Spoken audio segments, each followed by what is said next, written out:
So the first thing I'm going to do is show you how to add images into the slide. So you can do this one of two ways. You could literally just go to Google, type in an image. So say you wanted a boat.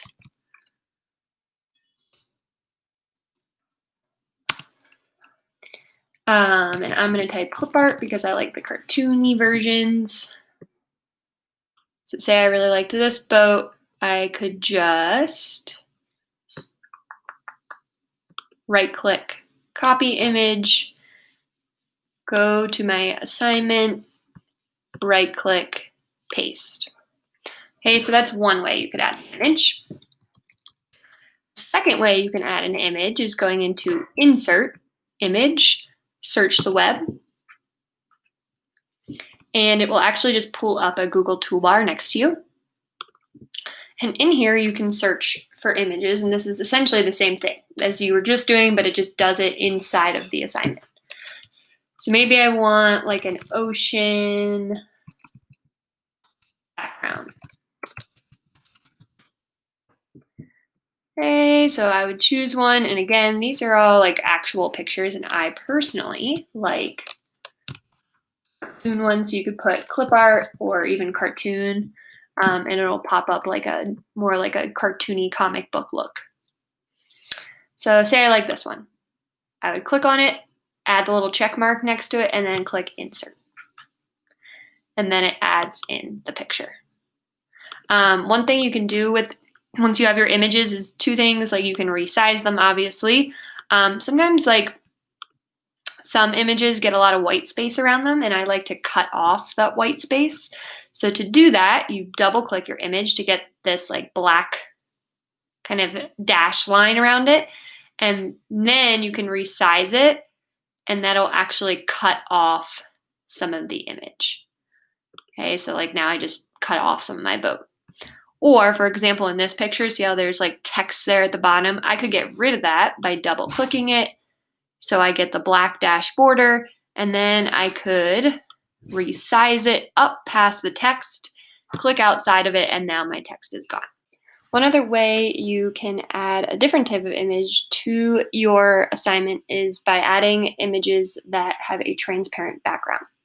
And this is nice for when you are layering different images on top of each other. So what it does is it gets rid of that white background that usually comes with a Google image.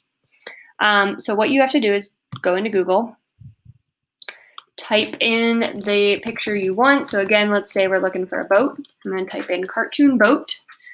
Click on images. And then there is a button to the far right underneath the search bar that says tools. Go ahead and click on that. And then it gives you a lot of options. We're going to click on the one that says color. So click that little down arrow next to the word color and click transparent. What this does will filter only the pictures of a cartoon boat that have a transparent background. Now, it's not always perfect.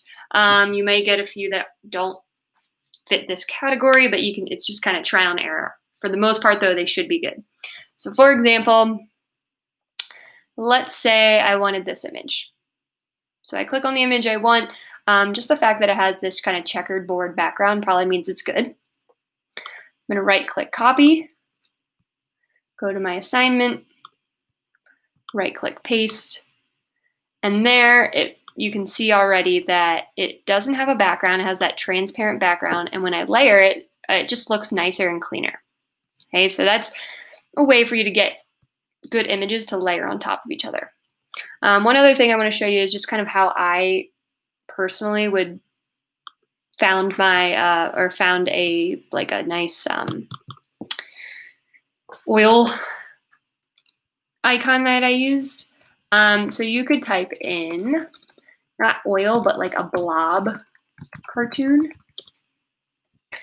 And again, we already have this, but if you wanted to filter out just the transparent background, you go to Tools, click on Color, and then Transparent should be clicked on.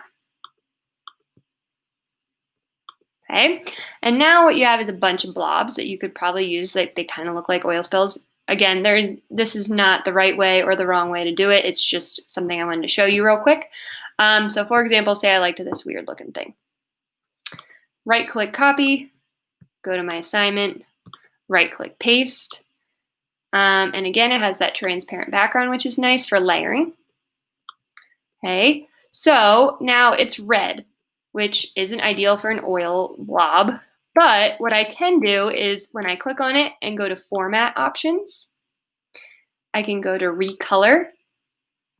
And in here, I might be able to recolor it, which I can, to like a color that's more suitable for an oil color. So like this brown might be nice.